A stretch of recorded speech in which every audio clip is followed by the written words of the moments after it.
समंदर के किनारे एक छोटा सा शहर था जहां आर्यन नाम का एक क्यूरियस लड़का रहता था। आर्यन को समंदर से बहुत प्यार था। हर सुबह वो अपनी छोटी रेड बोट लेकर लहरों पर निकल पड़ता था। धूप चमकती थी, हवा हल्की चलती थी और समंदर की आवाज पूरे सफर को जादू जैसा बना देती थी। आज आर्यन थोड़ा ज्यादा दूर आ गया।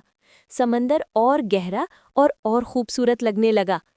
अचानक उसने एक खुशी भरी आवाज सुनी। एक ब्लू डॉल्फिन पानी से जंप करती हुई आर्यन के पास आई। उस डॉल्फिन का नाम बबल्स था। बबल्स ने आर्यन को मुस्कुराकर हेलो कहा।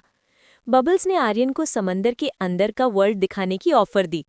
आर्यन ने डॉल्फिन की पीठ पकड़ी और दोनों नीचे पानी की तरफ डाइव कर गए। नीचे उतरते ही रंग बिरंगी मछलियां, चमकदार कोरल्स और हल्की रोशनी ने आर्यन का दिल जीत लिया। थोड़ी दूर एक फनी क्रैब नजर आया जो हमेशा अपने पिंचर्स हिला रहा था। क्रैब का नाम छोटू था।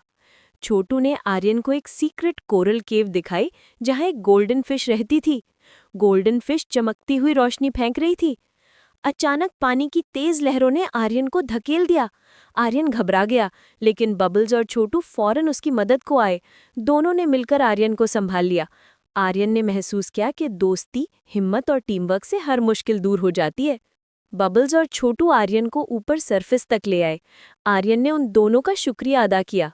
वो वापस अपनी बोट पर बैठ गया और उन सबको बाय कहकर शोर की तरफ चला गया। सनसेट की रोशनी में आर्यन की मुस्कुराहट चमक रही थी और समंदर के जानवर उसे खुशी से अलविदा कह रहे थे।